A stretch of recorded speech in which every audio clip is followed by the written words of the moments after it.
Dear students, अपना चट्टानों वाला टॉपिक चल रहा था। अपन ने चट्टानों की डेफिनेशन देख ली, तो उसके बाद में उसका क्लासिफिकेशन आता है कि चट्टानें कितने टाइप्स की होती है। तो आज उसके बारे में डिस्कस करेंगे। तो चट्टानों का अपने को क्लासिफिकेशन करना है। फर्स्ट ऑफ ऑल, चट्टानें कहते किसे हैं? तो चट्टानें होती क्या है कि एक या एक से अधिक पदार्थों से मिलकर बना ठोस पिंड क्या कहलाता है? चट्टान कहलाता है। जिसमें क्या होते हैं, जिनके रासायनिक व भौतिक गुणधर्म क्या होते हैं? भिन्न भिन्न होती है। इनकी संरचनाएं क्या होती है? भिन्न भिन्न होती है। मतलब जो चट्टान बनेगी वो किससे बनेगी? एक या एक से अधिक पदार्थों से। एक या एक से अधिक पदार्थों से जो ठोस पिंड का निर्माण होता है उसे अपने क्या बोल देते हैं? चट्टान बोल देते हैं। ठीक है। फिर चट्टानों का जब क्लासिफिकेशन करते हैं तो इन्हें तीन भागों में बांटा जाता है। फर्स्ट चट्टान आती है आग्नेय चट्टानें। आग्नेय चट्टानें। सेकंड आती है अवसादी चट्टानें। अवसादी चट्टानें। थर्ड आती है रूपांतरित चट्टानें। रूपांतरित चट्टानें।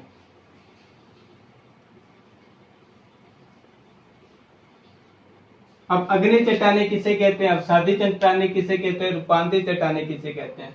तो अग्नि चट्टानें किसे कहेंगे कि जब ज्वालामुखी होती है, वो ज्वालामुखी अगर पृथ्वी की सतह पर या सतह के अंदर ही क्या हो जाती है? ठंडी हो जाती है। मतलब ज्वालामुखी से क्या निकलता है? लावा निकलता है। अगर वह लावा पृथ्वी की सतह पर, जैसे मान लो ये क्या है?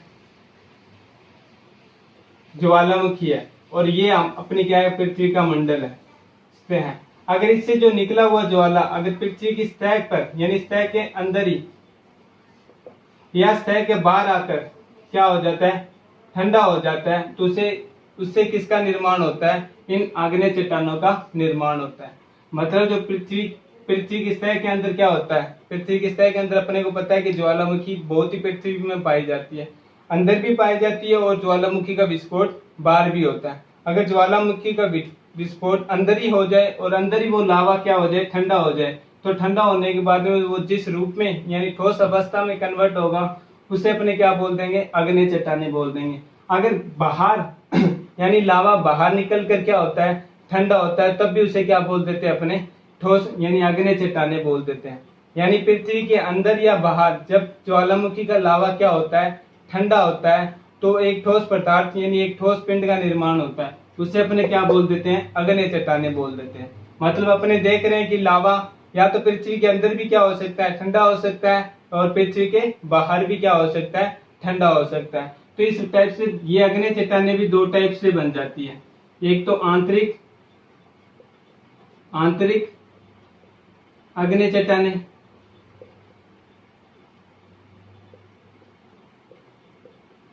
दूसरी बाह्य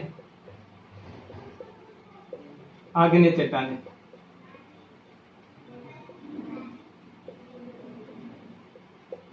आंतरिक आग्नेय चट्टानें में क्या होगा कि जब ज्वालामुखी से निकला लावा पृथ्वी की सतह के भीतर, मतलब सतह के भीतर मतलब अंदर, पृथ्वी के अंदर लावा क्या हो जाता है? ठंडा हो जाता है। धीरे धीरे क्या हो जाता है? ठंडा हो जाता है। मतलब जो ज्वालामुखी से लावा निकला है, वो ज्वालामुखी से लावा अगर पृथ्वी की सतह के अंदर ही भीतर ही क्या हो जाता है? ठंडा हो जाता है और एक ठोस रूप से किस में कन्वर्ट हो जाता है? ठोस पिंड में कन्वर्ट हो जाता है। तो उसे किस में काउंट कर लेते हैं? अग्नि चट्टानों में काउंट कर लेते हैं। अपने जब पृथ्वी को खोद के देखते हैं, यानी जब पृथ्वी की खुदाई करते हैं, किसी भाग को खोदते हैं, तो अपने को पता है कि ओ सेंसर स्तर के बाद में क्या दिखाई देती है? सी के बाद में क्या दिखाई देती है? सी सेंसर स्तर के बाद में ठोस चट्टानें दिखाई देती है। तो वो ठोस चट्टानें किस में काउंट होती है? आंतरिक आग्नेय चट्टानों में काउंट होती है। अपन ने सेंसर स्तर वाला टॉपिक पढ़ा था ना, देखा था कि सी सेंसर स्तर के नीचे क्या होता है? ठोस चट्टानें मिलती है। सी सेंसर स्तर के नीचे क्या मिलती है? ठोस चट्टानें मिलती है। ये ठोस चट्टानें किस में काउंट होती है? आंतरिक आग्नेय चट्टानों में काउंट होती है। अर्थात इसके अंदर होता है क्या है कि जो ज्वालामुखी का लावा होता है वो पृथ्वी के भीतर ही यानी अंदर ही क्या हो जाता है? धीरे धीरे ठंडा हो जाता है और एक ठोस पिंड में क्या हो जाता है? कन्वर्ट हो जाता है। उसे अपने किस में बोल देते हैं, आंतरिक आग्नेय चट्टानों में काउंट कर लेते हैं। बाह्य आग्नेय चट्टानों में क्या होगा, बाह्य आग्नेय चट्टानों में कि जब पृथ्वी यानी ज्वालामुखी का जो लावा होगा, वो ज्वालामुखी का लावा क्या होगा, पृथ्वी की सतह पर आकर क्या हो जाएगा, ठंडा हो जाएगा। पृथ्वी की सतह पर लावा क्या होता है, ठंडा होता है। तब किसका निर्माण होता है, बाह्य आग्नेय चट्टानों का निर्माण होता है। आंतरिक में पृथ्वी के अंदर लावा ठंडा होगा, बाह्य आग्नेय चट्टानों में क्या होगा, पृथ्वी की सतह पर क्या होगा, लावा ठंडा होगा और किस में कन्वर्ट हो जाएगा, ठोस अवस्था में कन्वर्ट हो जाएगा। तो ये चीज ध्यान रखना, आग्नेय चट्टानों की डेफिनेशन में अपने आंतरिक और बाह्य दोनों शब्द यूज करेंगे, और जब आंतरिक चट्टानों की डेफिनेशन लेंगे तब लावा को पृथ्वी की सतह के अंदर रखेंगे, मतलब पृथ्वी के भीतर क्या कराएंगे, ठंडा कराएंगे, और बाह्य आग्नेय चट्टानों में क्या कराएंगे, लावा को पृथ्वी के बाहर यानी पृथ्वी की सतह पर क्या कराएंगे, ठंडा कराएंगे।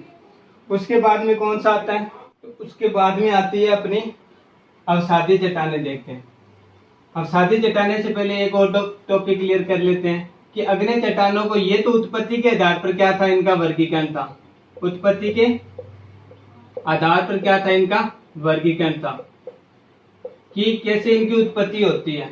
मतलब अगर इनकी लावा बाह्य ठंडा हो रहा है तो किस तरह से उत्पत्ति हो जाएगी, बाह्य आग्नेय चट्टानों के रूप में हो जाएगी। अगर लावा क्या हो रहा है, भीतर हो रहा है, तो उसकी उत्पत्ति किस आधार पर हो जाएगी, आंतरिक आग्नेय चट्टानों के आधार पर हो जाएगी। फिर इसके रासायनिक संगठन के आधार पर भी क्या किया जाता है, वर्गीकरण किया जाता है। किसके आधार पर, रासायनिक संगठन के आधार पर। रासायनिक संगठन के आधार पर भी क्या किया जाता है, वर्गीकरण किया जाता है। कितने भागों में बांटते हैं, तो रासायनिक संगठन के आधार पर तो 3 भागों में बांटते हैं। एक तो अम्लीय, यहां से स्टार्ट करते हैं ताकि आपको समझ आ जाए। बाष्मिक, जिसे क्या बोल सकते हैं, क्षारीय भी बोल सकते हैं। और दूसरी सामान्य, और तीसरी अम्लीय। यानी आग्नेय चट्टानें भी 3 टाइप की होती है रासायनिक संगठन के आधार पर। एक तो होती है बाष्मिक, जिसे क्या बोल देते हैं, क्षारीय। क्षारीय क्यों बोलते हैं, क्योंकि इनका जो वर्गीकरण किया जाता है वो सिलिका की मात्रा के आधार पर किया जाता है। अगर सिलिका की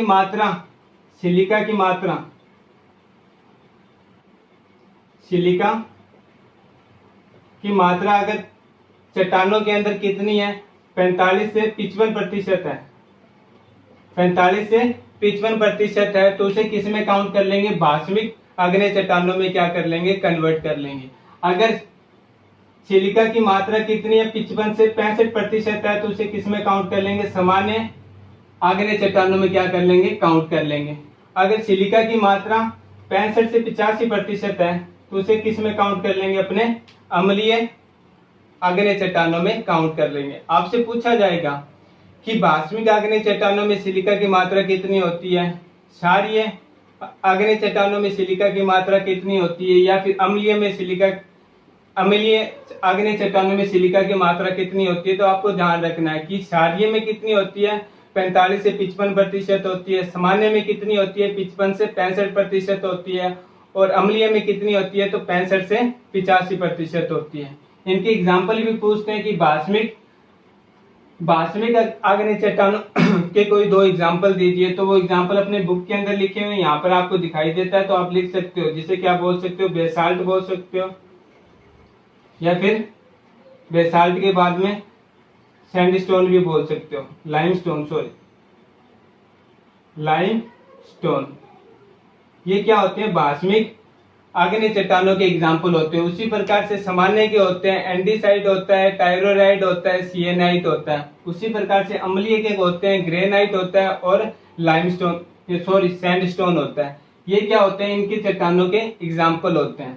आग्नेय चट्टानों की उत्पत्ति के आधार पर पूछे तो 2 टाइप्स के होंगे। कौन से, आंतरिक आग्नेय चट्टानें, जिसमें क्या होगा कि लावा अंदर ही, पृथ्वी के अंदर ही क्या हो जाता है, ठंडा हो जाता है। बाह्य में क्या होता है कि जो ज्वालामुखी का लावा होता है वो पृथ्वी की सतह पर ठंडा हो जाता है। फिर आग्नेय चट्टानों को आपसे पूछ ले कि रासायनिक संगठनों के आधार पर कितने भागों में बांटा गया है, तो 3 भागों में बांटा गया, बाष्मिक, सामान्य और अम्लीय। वास्तविक में सिलिका की मात्रा कितनी होती है? तो 45 से 55% होती है। एग्जाम्पल पूछे तो बेसाल्ट हो जाएगा और लाइमस्टोन हो जाएगा। उसके बाद में पूछे कि सामान्य अग्नि चट्टानों में सिलिका की मात्रा कितनी होती है? तो 55 से 65% होती है। एग्जाम्पल पूछे तो सिएनेनाइट हो जाएगा, टायरोराइट्स हो जाएगा और एंटीसाइट हो जाएगा। ये इनके क्या हो जाएंगे? एग्जाम्पल हो जाएंगे। उसी प्रकार से आपसे अम्लीय से पूछे कि अम्लीय अग्नि चट्टानों में सिलिका की मात्रा कितनी होती है? तो 65 से 85% होती है। एग्जाम्पल पूछे तो ग्रेनाइट हो जाएगा और सैंडस्टोन इसका क्या हो जाएगा? एग्जाम्पल हो जाएगा। ये था अग्नि चट्टानों के बारे में। अग्नि चट्टानें क्योंकि सबसे पहले किनका निर्माण होता है? इनका निर्माण होता है उत्पत्ति के आधार पर। पृथ्वी पर जो भी चट्टानें पाई जाती है लगभग 95% वो कौन से चट्टानें? अग्नि चट्टानें। अग्नि चट्टानें सबसे पहले बनती है, तो इसलिए इनको क्या बोल देते हैं? सबसे प्राचीन चट्टानें बोल देते हैं। इनको क्या बोल देते हैं? सबसे प्राचीन चट्टानें बोल देते हैं। और इन चट्टानों से क्या होता है? अन्य चट्टानों का निर्माण होता है, तो इसलिए इसे चट्टान को अपने क्या बोल देते हैं? जन्मदात्री चट्टान बोल देते हैं। ये क्या होती है? प्राथमिक चट्टान होती है। क्यों? क्योंकि उत्पत्ति के आधार पर देखते हैं तो सबसे पहले इसी का निर्माण होता है। ठीक है, इसका निर्माण होने के कारण ये सबसे प्राचीनतम चट्टान है। सबसे पहले बनी है तो सबसे प्राचीनतम चट्टान कौन सी होगी? अग्नि चट्टानें होगी। इसी चट्टान से क्या होता है? अन्य चट्टानों का निर्माण होता है, तो इसलिए अग्नि चट्टान को अपने क्या बोल देते हैं? जन्मदात्री चट्टान भी कह देते हैं। कैसे होता है अन्य चट्टानों का निर्माण? तो अपनों ने अग्नि चट्टानें पढ़ लिया। अग्नि चट्टानों का जब क्या होता है? अपक्षय होता है। मान लो ये कोई चट्टान है, यहाँ पर कोई एक अपनों ने क्या ले लिया? चट्टान ले लिया। ये क्या? एक चट्टान है। अब ये अग्नि चट्टानें हैं। ये अग्नि चट्टानें जब क्या होंगी? अपक्षय होंगी, मतलब प्रकृति के रूप से इन पर क्या लगेगा? दाब टेम्परेचर, इस टाइप से क्या होगा? इनमें परिवर्तन होगा। परिवर्तन होने के कारण इनकी परतों में क्या होगा? अपक्षय होगा। अपक्षय होने के कारण इनके कण क्या होंगे? टूटकर एक दूसरे स्थान पर क्या होते जाएंगे? एकत्रित होते जाएंगे। जैसे जैसे वो स्थान क्या होते जाएंगे? ये कण दूसरे स्थान पर एकत्रित होते होते किसका रूप ले लेंगे? एक चट्टान का रूप ले लेंगे। तो उसे कौन सा चट्टान बोल देंगे? अपने अवसादी चट्टान बोल देंगे। उसे कौन सा चट्टान बोल देंगे? अपने अवसादी चट्टान बोल देंगे। अर्थात अग्नि चट्टानों के अपक्षय से जो कण निर्मित होते हैं, दो कणों को अपने क्या बोल देते हैं? इस कणों के झुंड को तलछट बोल देते हैं। ये तलछट जब क्या होते हैं? एक चट्टान का रूप धारण कर लेते हैं, यानी एक ठोस पिंड का धारण कर लेते हैं, तो उन चट्टानों को अपने क्या बोल देते हैं? अवसादी चट्टानें बोल देते हैं। अग्नि चट्टानों के अवशेष से, उनके विचेतन से जिस प्रकार से तलछट निर्मित होता है और वह तलछट क्या कर लेता है? एक ठोस चट्टान में रूपांतरित हो जाता है, तो इस प्रकार से बनी हुई चट्टान को अपने क्या बोल देते हैं? अवसादी चट्टान बोल देते हैं। इस चट्टान से क्या हो रहा है? अवसादी चट्टान का निर्माण हो रहा है, तो इसलिए अपने इस चट्टान को क्या बोलते हैं? जन्मजाति निर्माण चट्टान बोलते हैं। चट्टानों का निर्माण कैसे हो रहा है? तो चट्टानों का निर्माण, अवसादी चट्टान का निर्माण क्या होता है कि अग्नि चट्टान होती है। अग्नि चट्टानों का क्या होता है? अपक्षय होता है। अपक्षय होने के बाद में उसके कण क्या होते जाते हैं? एकत्रित होते जाते हैं। एकत्रित होने के बाद में ये क्या कर लेते हैं? एक ठोस चट्टान के रूप में परिवर्तित हो जाते हैं। इस प्रकार से जो चट्टान बनती है उसे अपने क्या बोल देते हैं? अग्नि चट्टान बोल देते हैं। ठीक है, जैसे चूना पत्थर हो गया, ग्रेनाइट उसमें आता है। चूना पत्थर हो गया, बेसाल्ट हो गया, ये सारी किस चट्टानों के उदाहरण है? बेसाल्ट में नहीं होगा। चूना पत्थर एक एग्जांपल लेके चलते हैं कि जो चूना पत्थर होता है वो किससे बनता है? अपने को पता है कि ग्रेनाइट चट्टानें होती है, और ग्रेनाइट चट्टानों का एग्जांपल पढ़ा था तो वो अपनों ने अग्नि चट्टानों में पढ़ा था। और अग्नि चट्टानों में भी किसमें देखा था? अम्लीय चट्टानों में देखा था। अर्थात अग्नि चट्टानों का जो भी एग्जाम्पल होंगे वो सारे इनके एग्जाम्पल अपने क्या कर सकते हैं? लिख सकते हैं। यानी अग्नि चट्टाने की जो ग्रेनाइट चट्टान होती है, जिसे अपने अम्लीय अग्नि चट्टानें बोलते हैं, उसके अवशेष से किस चट्टान का निर्माण होता है? तो चूना पत्थर का निर्माण होता है। चूना पत्थर का क्या होता है? निर्माण होता है। चूना पत्थर प्रकार की चट्टानों का निर्माण होता है, जिसमें कैल्शियम कार्बोनेट की मात्रा कितनी होती है? 40 से लेकर 98% होती है। ये चीजें अपने क्या होती है? पता होता है कि चूना पत्थर किससे बना होता है? कैल्शियम कार्बोनेट से बना होता है। और ये चूना पत्थर एक चट्टान है जो किससे मिली है?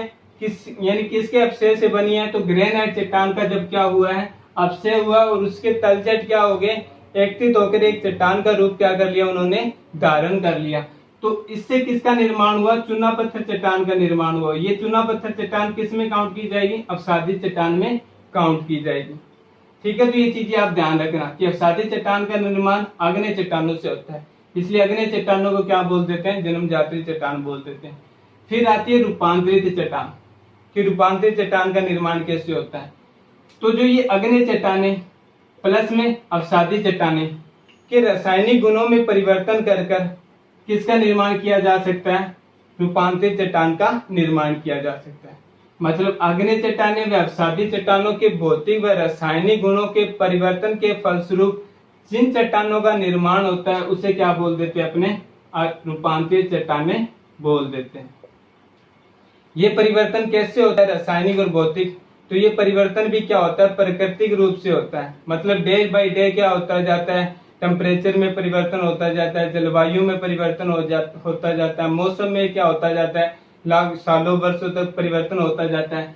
और ऐसे नहीं होता कि रूपांतरित चट्टानों का निर्माण हो गया, इनके निर्माण में कम से कम बहुत टाइम लग जाता है, लाखों या करोड़ों वर्ष लग जाते हैं, लाखों या करोड़ों वर्ष लग जाते हैं। क्योंकि ये परिवर्तन क्या होता है, धीमी गति से होता है। धीमी गति से परिवर्तन होने का मतलब कि आग्नेय और अवसादी चट्टानों में जो भौतिक और रासायनिक परिवर्तन होता है, जो नेचर के द्वारा होता है, वो एक धीरे धीरे प्रोसेस की प्रक्रिया से होता है। मतलब धीरे धीरे क्या होता है, चलता है, एकदम ही नहीं होता कि कल तो ये क्या थी, अपनी आग्नेय चट्टानें थी, परसों अपने देखने गए तो ये क्या होगी, अवसादी चट्टानें या फिर रूपांतरित चट्टानें होगी। ऐसे नहीं होता, इनके जो परिवर्तन होता है उनकी एक टाइम पीरियड होता है। मतलब धीरे धीरे प्रोसेसिंग से क्या होता है, इनका रूपांतरित चट्टानों में रूपांतरण होता है। होता कैसे है, तो इतना सा ध्यान रखना, आग्नेय चट्टानें और अवसादी चट्टानें, आग्नेय चट्टानें और अवसादी चट्टानों का जब क्या होता है, भौतिक और रासायनिक गुणों में परिवर्तन होता है, तो किस चट्टान का निर्माण होता है, रूपांतरित चट्टान का निर्माण होता है। अब ये रूपांतरित चट्टान भी दो टाइप की होती है, एक तो होती है शालिक, दूसरी है शालिक।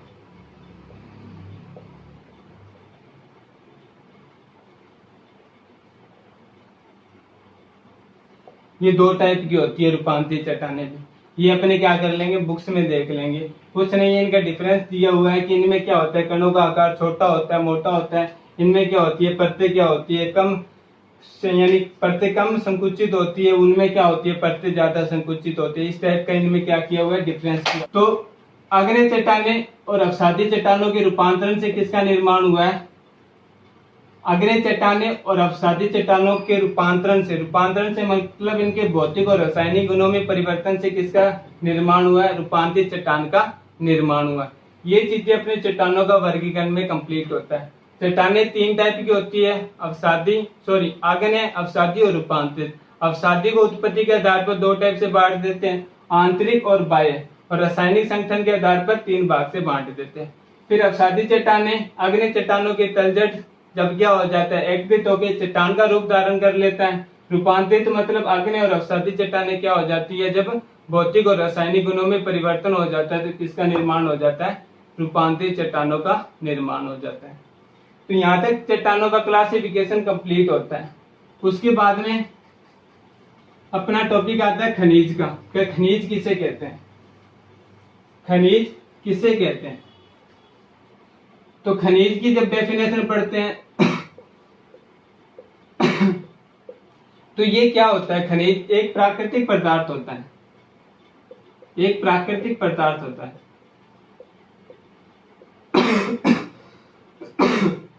एक प्राकृतिक पदार्थ किस टाइप से होता है कि ये प्रकृति से क्या होता है, बनता है।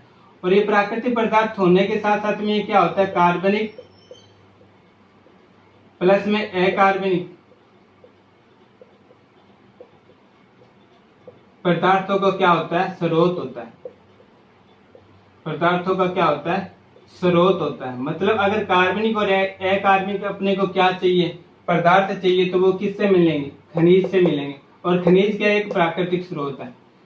तो ये क्या होता है कि अकार्बनिक और कार्बनिक पदार्थों का एक स्रोत होता है, जिसे क्या बोल देते हैं, प्राकृतिक पदार्थ बोल देते हैं। या फिर ऐसे बोल सकते हैं कि दो या दो से अधिक पदार्थों का एक संयुक्त संयोजन, जिनमें क्या होता है, कार्बनिक और अकार्बनिक पदार्थ विद्यमान होता है।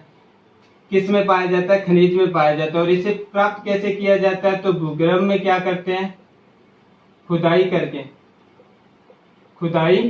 करके क्या किया जाता है, इसे प्राप्त किया जाता है। मतलब जमीन से इन्हें क्या किया जाता है, खोद कर निकाला जाता है। दो या दो से अधिक या एक से अधिक प्राकृतिक पदार्थों का मिश्रण जिसमें धातु, उपधातु और अधातु सभी प्रकार के क्या होते हैं, गुण विद्यमान होते हैं या क्या पाई जाती हैं, परमाणु पाए जाते हैं या धातुएं पाए जाते हैं। उनमें क्या होता है, कार्बनिक किसमें काउंट कर लेंगे, जिसमें कार्बन के गुण होते हैं। अकार्बनिक जिसमें कोई भी कार्बन के गुण नहीं होते, उसे अकार्बनिक में काउंट कर लेते हैं। आदि पदार्थों का एक संयुक्त अवस्था में जब जमीन से खोद कर निकाला जाता है तो क्या होता है, अपने को प्राप्त होता है। उसे अपने क्या बोल देते हैं, खनिज बोल देते हैं। जिसका खुद का क्या होता है, एक निश्चय रासायनिक संगठन होता है, एक निश्चय क्या होती है, संरचना होती है। खनिज होता क्या है, तो एक प्राकृतिक पदार्थ होता है जिसमें क्या होती है, कार्बनिक और अकार्बनिक पदार्थों का ये क्या होता है, स्रोत होता है। मिलता कहाँ पर है, तो जमीन से इसे क्या किया जाता है, खोद कर निकाला जाता है। खोद कर निकालने से ये सभी जो धातु और उपधातु या अधातु होती है एक संयुक्त अवस्था में मिलती है। इस संयुक्त अवस्था में मिलने से इनको क्या बोल देते हैं, अपने खनिज बोल देते हैं। फिर इन खनिजों को अपने क्या करते हैं, इनका शोधन प्रक्रिया करते हैं, परिशोधन करते हैं। परिशोधन से खनिजों को किस में कन्वर्ट कर लेते हैं, अयस्क में कन्वर्ट कर लेते हैं।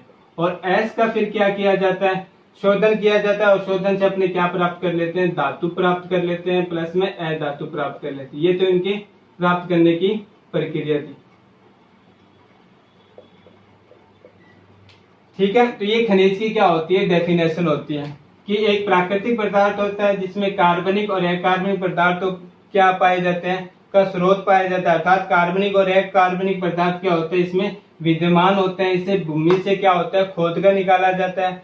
खोद कर मतलब जब इनके खोद कर निकाला जाता है तो उसमें क्या होते हैं, धातु और उपधातु डायरेक्ट बोल सकते, जो कार्बनिक या अकार्बनिक पदार्थ क्या होते हैं, संयुक्त अवस्था में मिलते हैं।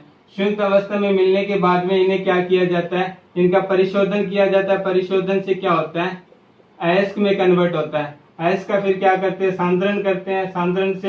सांद्रण या परिशोधन करते हैं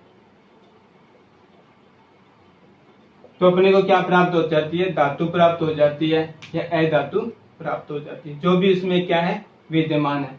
तो ये खनिज की क्या थी, डेफिनेशन थी। उसके बाद में कल खनिजों का क्लासिफिकेशन देखेंगे, प्राथमिक खनिज किसे कहते हैं, द्वितीय खनिज।